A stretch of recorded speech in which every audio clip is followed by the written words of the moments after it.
Há um denominador comum em todos os testemunhos de vocês, que é um trabalho que vem de baixo, do próprio povo que toma a sua vida e a sua história nas próprias mãos e vai construindo o seu destino. Então, como disse o Padre Luiz, o povo está tomando o seu rumo, está tomando a sua mão. Então, eu gostaria de apoiar muito o trabalho de vocês, porque eu acho que a renovação e a contribuição para um mundo diferente, necessário e novo, vem de baixo, não vem de cima. O Papa Francisco muitas vezes sempre repete isso quando se encontra com os movimentos sociais e deixou escrito na Laudato Si, na Fratelli Tutti, não esperem nada de cima, porque sempre vem o mesmo ou pior. Comecem vocês embaixo. Sejam os poetas do mundo novo. Poeta no sentido clássico, os criadores do mundo novo.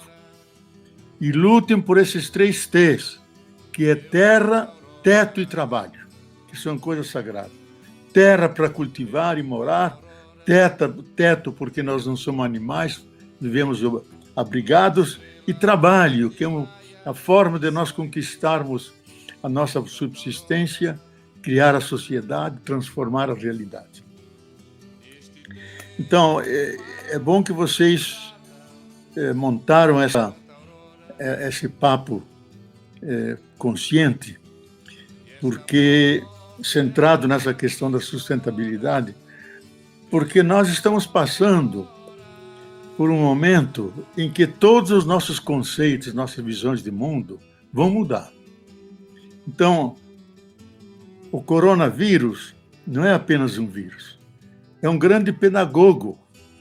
Ele está a Terra que mandou esse vírus está nos mandando mensagens para a gente pensar os erros que cometemos e, especialmente, pensar como é que vamos levar a vida avante depois da pandemia. Então, eu acho que é muito importante a gente, nesse contexto, recolocar as questões. Nessa convicção que é de muitos analistas, especialmente de um grande nosso, que é o Miguel Nicolelis, que é um dos grandes cientistas que temos, até candidato ao Prêmio Nobel de Ciência, um neurocientista, que está coordenando os trabalhos do Nordeste para combater o vírus.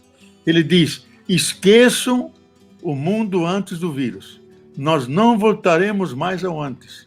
E nós nem queremos, porque voltar ao antes, aquela antiga normalidade, é voltar ao mundo das injustiças, onde poucos acumulam e a grande maioria está na pobreza.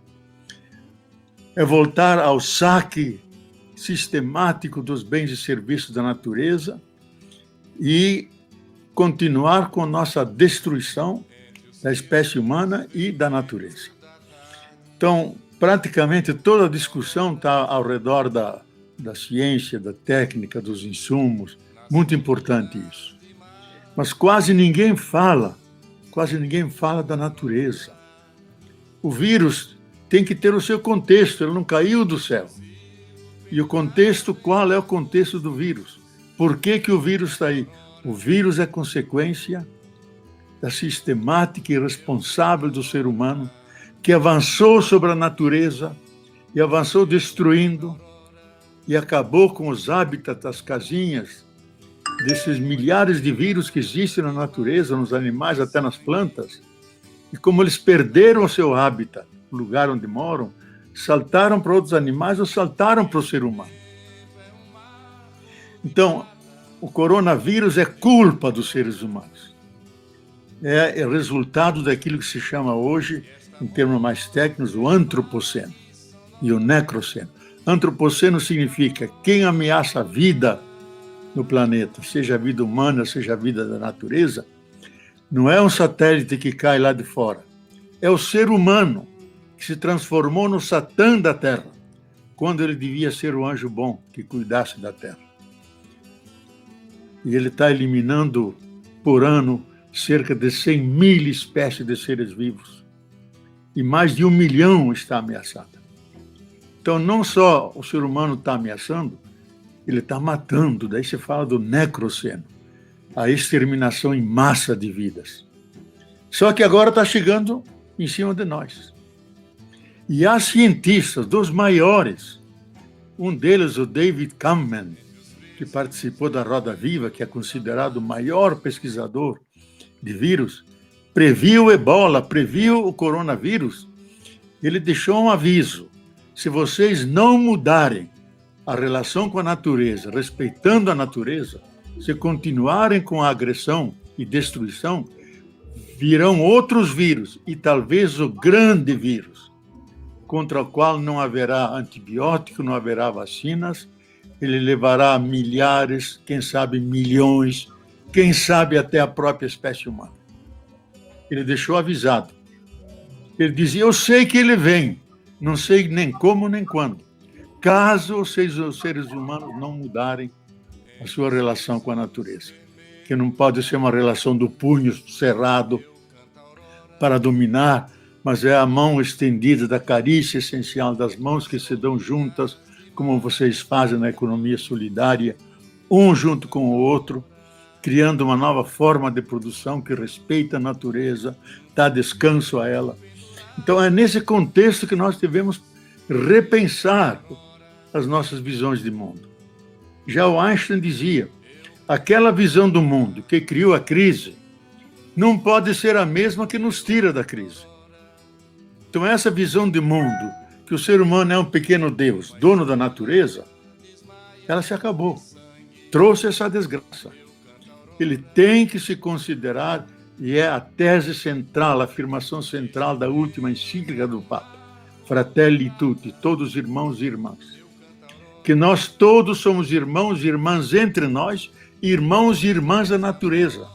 Nós não somos os senhores e donos da natureza, como quem está em cima dominando.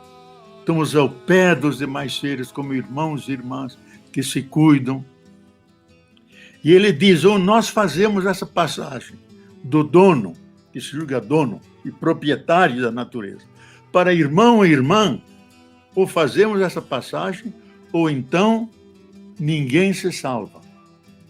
Ele diz: dessa vez estamos num barco em que ou se salvam todos ou ninguém se salva. Ele repetiu na encíclica, de vez em quando repete nos Twitter, aliás, ele é muito assíduo, todos os dias ele tem uma mensagem no Twitter. E essa ele repetiu várias vezes. Então, eu acho que é nesse contexto que eu quero refletir sobre a sustentabilidade.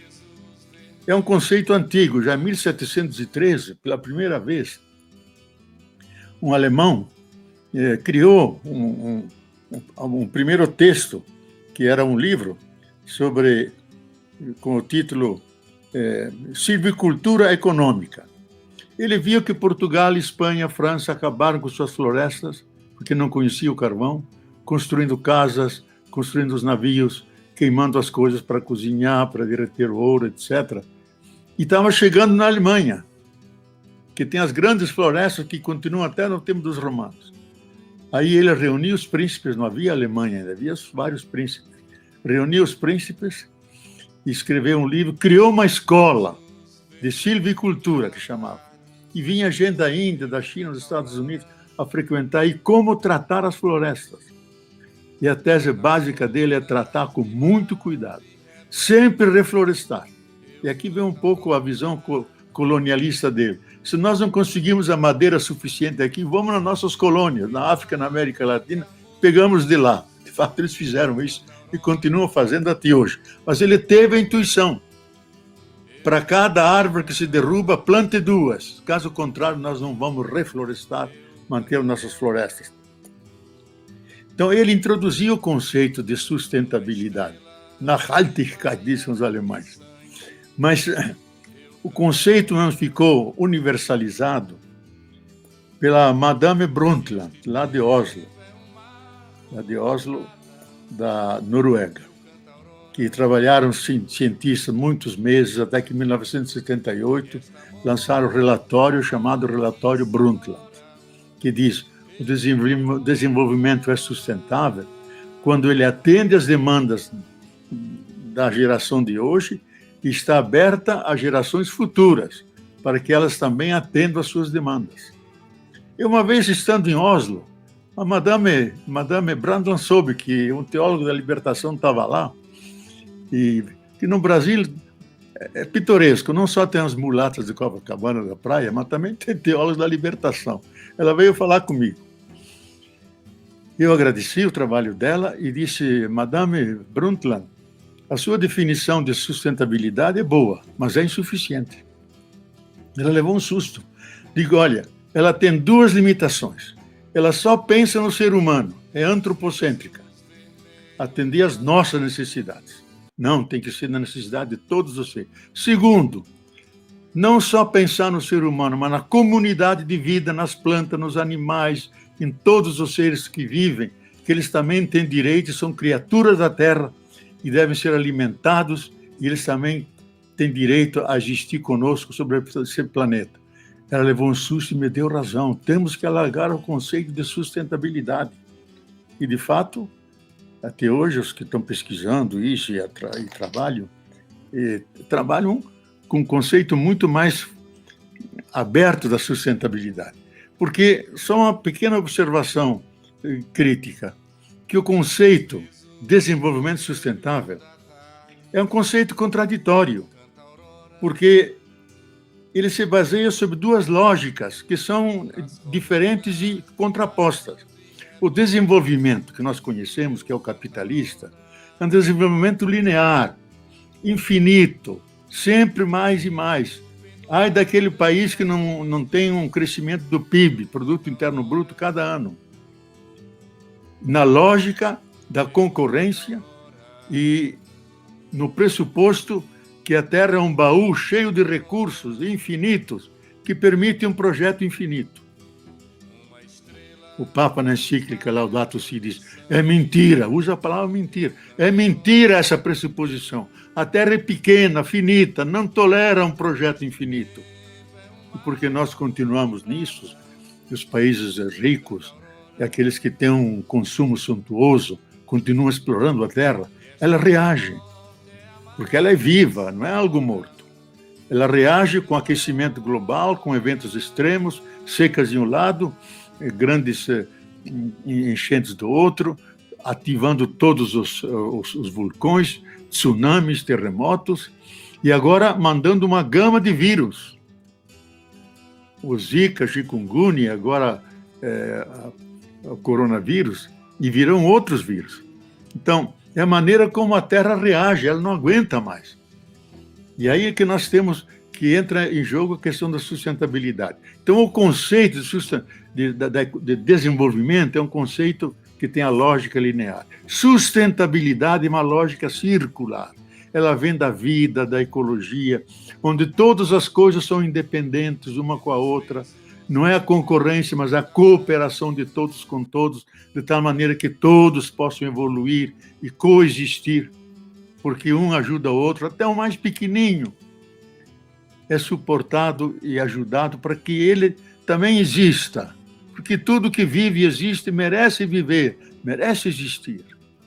Cada ser tem uma mensagem a nos dizer e tem o seu lugar no conjunto dos seres. Então, unir as duas coisas, essas duas lógicas, é impossível. Por isso que nós, eu mesmo tenho dito, tem congressos internacionais escandalizado o pessoal, digo, não dá mais para levar esse conceito. E, de fato, na Rio 92, na Rio 20, a Rio 92 trabalhou o conceito, oficializou, universalizou desenvolvimento sustentável.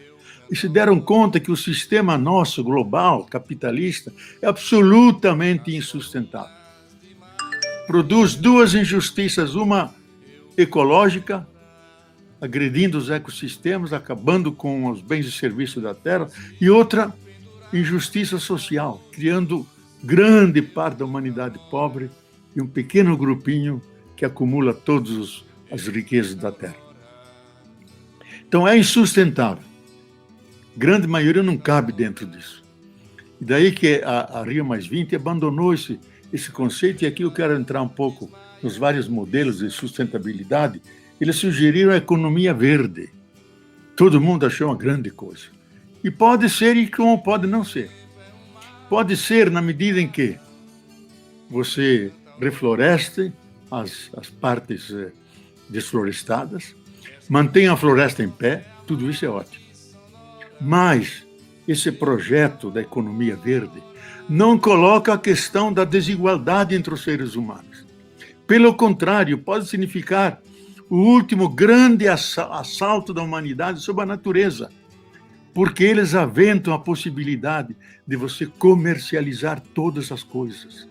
Por exemplo, da abelha, você não só comercializa o mel, você comercializa a capacidade que ela tem de inseminar outras flores, e aí surgirem os frutos. Você transforma tudo em negócio, aquilo que não pode ser porque pertence à vida. Então, essa economia verde tem um lado bom, mas tem um lado perverso, porque na lógica do capital transforma tudo em mercadoria, os órgãos humanos, tudo. De uma economia de mercado passa a uma sociedade de mercado, que é a maior perversidade que temos. O outro modelo é o ecodesenvolvimento. Tem vários modelos, mas eu que resumo. Inclusive, se vocês quiserem aprofundar, eu tenho um livro sobre isso, Sustentabilidade, o que é e não é. E aí põe os vários modelos que eu analiso. E foi traduzido em tudo quanto é língua e muito bem aceito pela comunidade científica, especialmente nos Estados Unidos e na Alemanha, que são os países que mais precisam de sustentabilidade, porque eles que exploram o mundo. Então, o segundo modelo é o ecodesenvolvimento. Isso é um desenvolvimento que respeita a ecologia. Chamam também de bioeconomia, economia comunitária, economia circular. Isto é, que procura um equilíbrio entre necessidades humanas e o ambiente, a comunidade de vida. Aliás, a Carta da Terra não gosta dessa coisa de ambiente, porque nós queremos o ambiente inteiro, não o meio ambiente. Fala em comunidade de vida, da qual nós somos parte e parcela. Porque todos os seres vivos temos a mesma base, o mesmo código genético de base.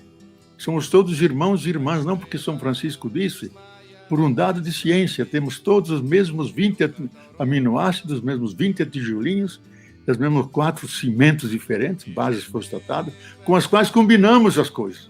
Desde a bactéria mais originária, que surgiu há 3,8 bilhões de anos atrás, passando pelas grandes florestas, os dinossauros, os cavalos, os colibris e nós, temos o mesmo código genético, somos construídos com os mesmos elementos.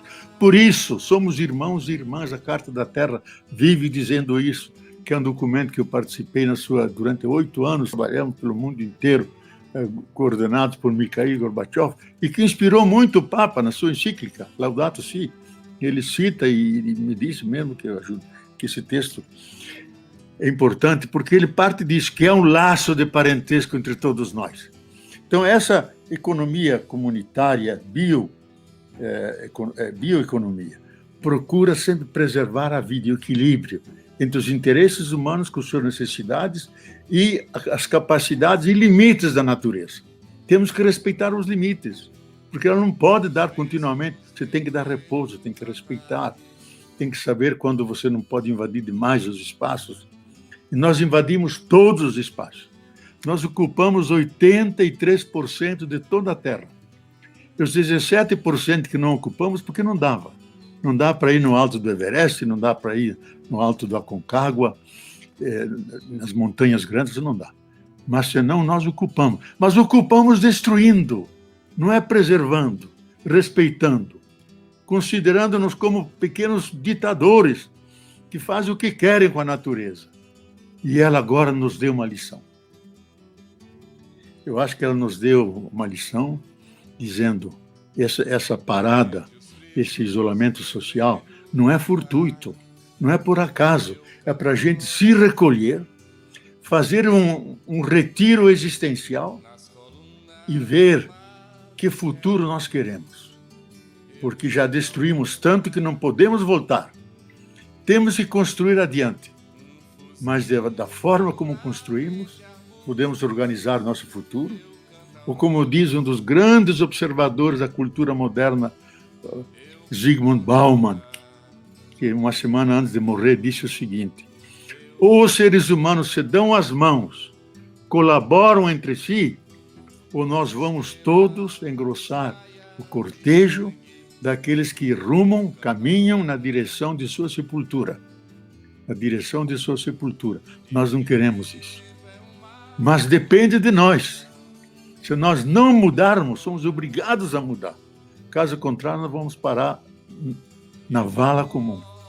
Então, eu acho que o coronavírus é um pedagogo, nos ensina a como a gente abrir um novo caminho. Fomos criados criadores, por isso temos inteligência, temos técnica, temos ciência, podemos criar um outro mundo necessário, uma casa comum, um mundo necessário, dentro do qual há vários pequenos mundos culturais, a maneira do mundo chinês, mundo indiano, mundo brasileiro, mundo europeu, mas na grande casa comum. Então, e o segundo, o coronavírus está revelando qual é a verdadeira natureza dos seres humanos. Que nós somos, primeiro, seres vulneráveis, não somos pequenos deuses. Somos seres vulneráveis, expostos ao vírus.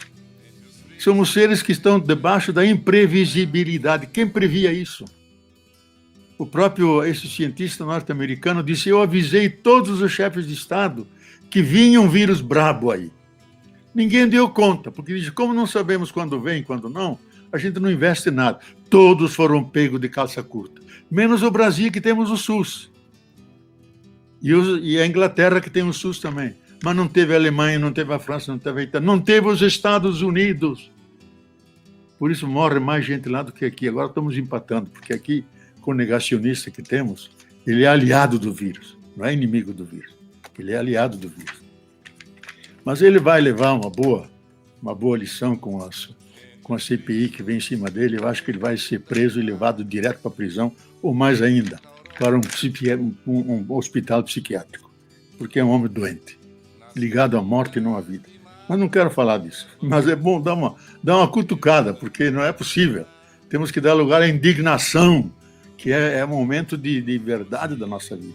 Então, essa economia solidária tem um elemento, essa economia, a bioeconomia, e tem um grande cientista brasileiro, economista, Dalbor, da PUC de São Paulo, que trabalha muito isso.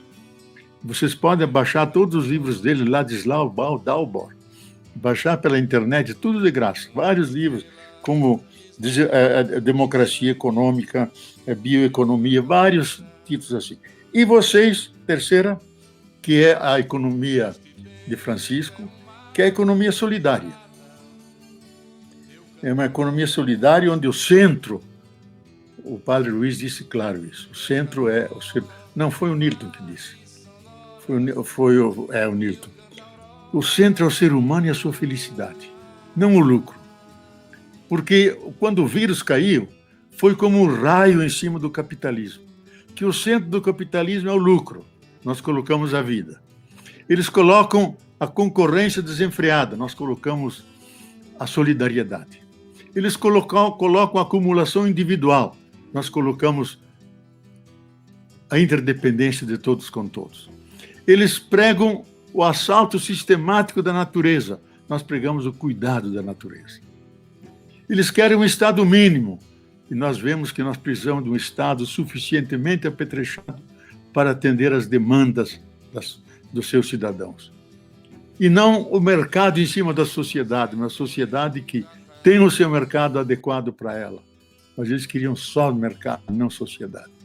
Então, o que nos está salvando são os valores que estavam ausentes na ordem do capital, que é a centralidade da vida, que é a solidariedade, que é o cuidado, que é a generosidade, que é a interdependência de todos com todos, que é o respeito à natureza, que é um Estado do bem comum, e não que é apropriado e assaltado para as elites do atraso, que tem um projeto só para elas, como no Brasil e outros lugares do mundo.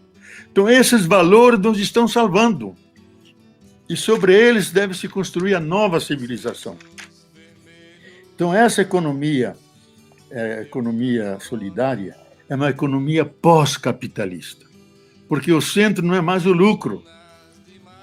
O Newton acentuou bem isso. O centro é a vida humana, a felicidade do ser humano.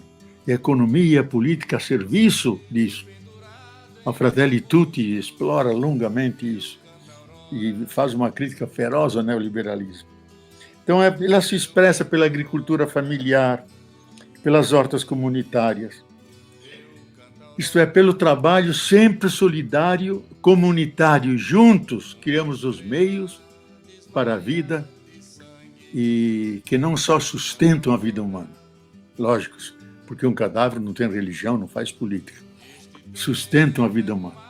E, ao mesmo tempo, realizam a profunda realidade humana que somos os seres de relação, de solidariedade, de colaboração, que isso é a essência do ser humano. O ser humano é um conjunto de relações voltadas em todas as direções, para cima, para baixo, para os lados. E quanto mais nos relacionamos e colaboramos, mais humanos nos tornamos. E quanto mais participamos, mais superamos as desigualdades de classe, de gênero, de masculino, feminino, todos juntos, como humanos, com as diferenças que cada um tem, mas todos juntos construindo os meios de vida e uma vida que seja boa para todos. Então, o Papa colocou isso como a sua economia Francisco.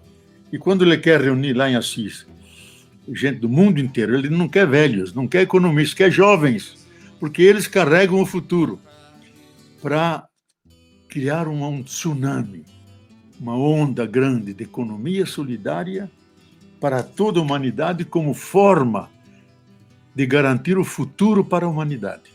Ou nos damos as mãos e trabalhamos juntos, ou não tem futuro para ninguém. Então, aquilo que vocês estão fazendo, eu acompanhei com muita alegria os testemunhos de vocês, porque a luta que vem lá de baixo, unidos vocês mesmos, sem assistência de cima, contando com a força de vocês mesmos, com a capacidade de solidariedade, de mútua ajuda, um ajudando o outro, trocando sementes, trocando experiências, trocando produtos, produzindo juntos para todos e distribuindo. Uma das coisas maiores que nós temos assistido durante essa pandemia foi o que o MST, o Movimento Sem Terra, fez. Distribuiu centenas de toneladas de produtos agroecológicos para as periferias da cidade. Milhares, até milhões milhares de cestas básicas e milhares de quentinhas para as periferias. Eu mesmo acompanhei uma live do MST gaúcho, onde todos se comprometeram a reservar um terreno deles para plantar e todos os produtos dedicados às populações pobres das suas respectivas regiões. Eu acho extraordinário. É a ética da solidariedade, que é a ética típica do movimento sem terra, do sem teto, é aquilo que vocês têm aí com os movimentos de vocês, que é exatamente o Aresol, o Casol, o Cactus, que vive dessa ética fundamental, humana, solidária, generosa, cordial, onde o coração entra, não só a cabeça e os interesses humanos. E tem um outro modelo também, que já há gerações, há centenas de anos, é vivido pelas populações andinas, que começam no norte da Argentina e acaba lá em cima, para além do Equador, que é chamado bem viver, o bem viver, Sumac Kafsai, que é a alternativa dos andinos. Qual é a essência deles? A essência desse modelo do bem viver não é nosso viver bem, que para viver bem muitos têm que viver mal, explorados. O bem viver desses indígenas da Bolívia, do Equador, desses países onde essas populações vivem, os andinos, que é o equilíbrio na família, harmonia entre esposo e esposa, família, harmonia com a sociedade, harmonia com a natureza, com as águas, com as plantas, com os animais, harmonia com a divindade, harmonia com todos os seres.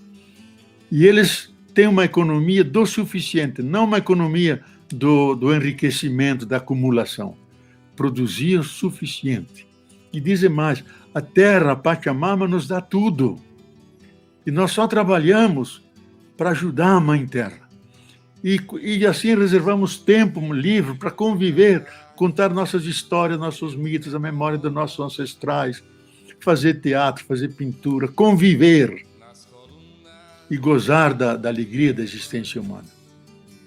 Então, eu acho que esse modelo tem algo de utópico, mas o dia que a humanidade crescer em consciência, que nós formamos uma família só, a família humana, dentro de uma única casa comum, que é a planeta Terra, por isso casa comum, como o Papa diz, é o subtítulo da encíclica Laudato Si, sobre o cuidado da casa comum.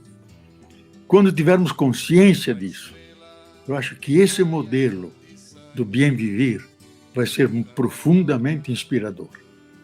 Agora ainda não, porque temos as soberanias dos estados, um contra o outro, que se tornaram ridículos também.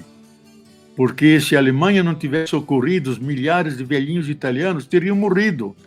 Já aí não valeram os limites da Alemanha e Itália. Valeu a comunidade humana, a solidariedade. E mais vamos tornar passada essa soberania, que só tem uma soberania dos seres humanos na mesma casa comum, todos juntos. Guardamos as tradições históricas, as riquezas culturais das várias tradições indígenas, negras, asiáticas, não importa, mas dentro do único mundo, sem separação entre nós. Então eu acho que esse dia vai chegar, não porque queremos, porque não temos alternativa. É o que o ecossocialismo propõe, que é um outro modelo importante. Eu acho que nós, dentro de pouco, seremos todos socialistas, não por ideologia, mas por matemática. Só temos esses bens e serviços que têm que atender à humanidade, mas não só a nós. Tem que atender as plantas, os animais, todos os seres vivos. E aí temos que repartir, de tal forma que todos tenham o suficiente e o decente para viver. Que é o grande ideal do socialismo, que é ancestral na humanidade. Cada um dá o que pode e recebe o que precisa. Dá o que pode. Não só o que sobra, dá o que pode. Como fazem as brigadas cubanas de saúde, que estão em 60 países. Eles disseram, nós não estamos dando o que sobra, estamos dando nós mesmos, levando as medicinas, centenas de enfermeiros e médicos, 60 países, salvando gente. Foram até para a Itália, salvar os italianos. E aqui vieram, foram expulsos por esse perverso que nos desgoverna lá em cima. Por fim, uma que eu acho que, para mim, é a mais importante. É o assim chamado biorregionalismo. Trabalhar, foi dito aqui, eu acho que foi, não sei se foi o Vitor ou o Isanilton que falaram. Trabalhar a região, que hoje em dia é a ponta mais importante da discussão ecológica. Se o sistema todo capitalista, a ordem presente, não é sustentável, e não é mesmo, todo mundo está consciente disso, podemos criar a sustentabilidade numa região, não respeitando os limites dos municípios, que é uma coisa arbitrária que nós fizemos, respeitando os limites que a terra fez, com o tipo de rios, tipo de montanhas, tipo de florestas, tipo de animais, tipo de águas, tipo de população que lá trabalha. Essa unidade ecológica, ela pode ser trabalhada de uma maneira sustentável, não com grandes empresas, pequenas empresas familiares. Tudo na base da solidariedade, onde entram os valores culturais, quem são nossos grandes poetas, nossos santos, nossos profetas, viu, Padre Luiz? Você vai entrar em algum lugar aí como um profeta e amigo dos pobres. Então, guarda as memórias daquela região, tudo isso integrado. O Papa, na Fratelli Tutti, dedica vários tópicos sobre trabalhar a região, ter os pés no chão na região, mas a cabeça voltada para o mundo, porque não podemos estar fora dessa nova fase da humanidade, que é a descoberta da casa comum. Estamos todos dentro da mesmo barco, mesma terra. Terra como mãe terra. Então, as duas coisas, trabalhar a região. Na região, vocês podem criar um desenvolvimento sustentável. Quais são os frutos, como vocês estavam dizendo aí, uma frutinha que ninguém desprezava, pode ser usada, desenvolvida em mil formas de geleias e doces. Quer dizer, explorar, tipo de mel que aquela região tem pelas flores que tem, tipo de águas, tipo de madeiras que as florestas têm, tipo de clima, quais são os produtos que dão melhor nesse clima e no outro. Eu vi duas experiências assim. Nos Zapatistas, lá no México, no sul do México, em Chiapas, passei dias lá. Eles criaram aquela região toda organizada por eles a partir de baixo. Não dependem nada do Estado mexicano. Tudo eles têm, apenas em duas coisas eles dependem. Da internet e da televisão, porque eles não podem ter uma televisão própria. Mas até da energia elétrica eles ficaram independentes. O governo alemão deu para eles um imenso gerador que funciona de manhã das 8 até as 10 da noite. Atende toda aquela região. E todos trabalham, são chamados caracóis, que são verdadeiras comunidades de base, tudo em solidariedade, tudo comunitariamente, e distribuem equitativamente, de forma solidária entre todos. E lá no centro, em São Bartolomé de las Casas, onde eles têm o centro, tem uma igrejinha. Às 6 horas todo mundo para e vão para a igrejinha para meditar e rezar. Não importa se é um indígena, se é um católico, se é um protestante, se é um sei lá o quê. Agradecer ao autor da vida. Todos juntos, largam tudo e vão para lá. Quer dizer, até esse lado espiritual, esse lado mais humano, é completado e entra dentro da sustentabilidade. Essa é uma experiência que eu vivi. Vi uma outra no Brasil, no Rio Itajaí, lá em Santa Catarina. E na região de Blumenau, Rio do Sul, eu fui dar uma assessoria aos prefeitos de lá e descobri que eles trabalham a região, articulados. Então, eles têm as máquinas em comum, tem o grupinho de advogados, como em vez de cada prefeitura ter seus advogados, eles têm um grupinho altamente qualificado de advogados que atende os vários municípios que estão articulados. As máquinas atendem a todos aqueles municípios, em vez de cada município ter suas máquinas, trocar as sementes, trocar as experiências, discutir o preço dos produtos. Então, agem de forma... trabalham a região. O que melhor produz, se é a soja, se é o trigo, se são as frutas, conforme cada município, e trocam entre eles. Então, era uma alegria estar junto com aqueles prefeitos e seus assessores e camponeses que estavam lá, e eles trocando as coisas, especialmente trocando sementes, a partir do banco de sementes crioulas que eles guardam, porque aquelas grandes empresas que controlam todas as sementes têm as sementes transgênicas, que se você compra, dá uma safra e depois não dá mais. E junto vem os empréstimos do banco, você fica dependendo, é uma desgraça. Então, eles se libertam disso. Então, o biorregionalismo, trabalhar a região, aí sim pode haver sustentabilidade, isto é, garantir as condições para que todos os seres vivam, continuam a viver, continuam a se reproduzir, estejam abertos para nossas futuras gerações, que também querem herdar uma terra habitável, uma água potável, um alimento saudável. Eu tenho medo que nossos filhos e netos olhem para trás e nos amaldiçoem. Digam, vejam que terra vocês nos legaram, uma terra toda poluída, um ar contaminado, águas poluídas, alimentos quimicalizados. Vocês não fizeram a lição de casa.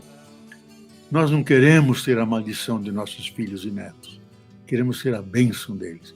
Então temos que começar agora. E vocês acham que começam no ponto certo, lá na região de vocês, explorando, utilizando com racionalidade, com cuidado, com respeito, tudo aquilo que a terra tem aí e pode dar.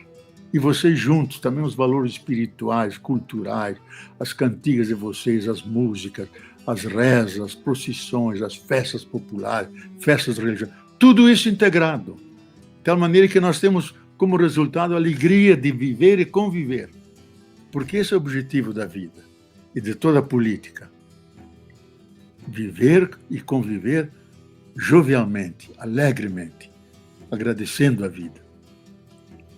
Bom, teria mais uma partezinha, mas eu só vou apontar aqui que nesse meu livro, Sustentabilidade, tenho no fim todo Dicas de sustentabilidade ecológica. Aí vocês podem ver, se quiserem adquirir, é um livro que acho que vale a pena, foi muito bem. Tem sucessivas edições, porque eu submeto uma crítica bem rigorosa a esse conceito, porque grande parte da sustentabilidade não é sustentabilidade. Quando dizem esse produto é sustentável, vocês vão analisar, não é sustentável coisa nenhuma. Por detrás tem trabalho escravo, tem operários ganhando salários de miséria, tem agressão da natureza, tem poluição do ar, tem isso, tem aquilo, não é sustentável. Então, aqui eu faço um elenco de coisas que, primeiro, eu acho que começa com a mente, como diz a Carta da Terra. A Carta da Terra diz bem, como nunca antes na história, o destino comum nos conclama um novo começo. Veja, um novo começo, não é uma melhoria, um novo começo. Para isso, temos que melhorar nossa mente. Entender a Terra não como um baú cheio de recursos, a Terra como Mãe Terra, como Pachamama, que nos dá tudo que precisamos para viver. Então, melhorar a mente. Melhorar o coração. Sentir, como o Papa diz na encíclica, o grito do pobre e o grito da terra. Tanto a terra como o pobre estão crucificados e têm que ser baixados da cruz. E baixados da cruz mediante uma relação amigável, cooperativa, solidária, que respeita a natureza e os seus limites e dá descanso para que ela possa se regenerar e continuar dando tudo aquilo que nos dá. Então, novamente, novo coração, um sentimento de interdependência de todos com todos, e somos todos interdependentes, ninguém está só, e o coronavírus nos deixou essa lição, devemos um cuidar do outro, se nós não cuidamos um do outro, nos contaminamos e contaminamos os demais, e uma responsabilidade coletiva, não basta alguns fazerem e outros não fazerem, todo mundo tem que assumir a mesma tarefa, senão nós não salvamos a nossa casa comum. E aí se diz, conclui, só assim teremos, não um desenvolvimento sustentável, um modo sustentável de vida. Veja a diferença, um modo sustentável de vida, que é mais que o desenvolvimento, que implica a cultura, que implica a religião, que implica as tradições, que implica a convivência humana. E isso, acho que está dentro de nossas possibilidades. O coronavírus nos obrigou a pensar tudo isso. A gente tem que rever nossos conceitos e ver por onde se está a saída. Eu acho que a saída está trabalhando a região. E eu imagino a humanidade como um grande tapete, feito de muitas regiões que juntos se relacionam e tornam viva novamente a terra que está agonizando, reflorestando, dando frutos por todo lado, e os seres humanos cantando e dançando felizes, porque conseguiram escapar da morte, porque ela está no nosso encalço. Muitos cientistas, eu escrevi isso, podem olhar no meu site, leonardoboff.org, tem um longo estudo que eu fiz, consultando os sábios e os cientistas mais atuantes, se a nossa espécie pode acabar ou não. Muitos deles dizem, nós criamos todas as condições para liquidar com a nossa espécie. Criamos o princípio da autodestruição. Primeiro com armas químicas, biológicas e nucleares, que podem destruir toda a vida por 5 formas diferentes. E eu perguntei ao Gorbachev, junto com a Mercedes Sosa, que dirigia nosso grupo, se isso era possível. Disse, sim, só com as nossas armas russas nós podemos destruir toda a vida do planeta, dispensando as americanas, francesas, inglesas, só com as nossas. Então, somos irracionais. Isso não é humano. Então, escapar disso. Eu acho que escapamos disso trabalhando como vocês estão fazendo, a partir de baixo. Não acredite em nada do que vem de cima desse sistema, porque ele é mau. Ele só quer o lucro com o sangue dos nossos irmãos e irmãs. E aí sim nós podemos ter futuro. E esse futuro está nas mãos de vocês, está nas nossas mãos, e nós queremos moldar esse futuro de tal maneira que todos se sintam irmãos e irmãs, celebrando a vida na mesma casa comum, junto com todos os demais seres vivos. Muito obrigado, meus irmãos.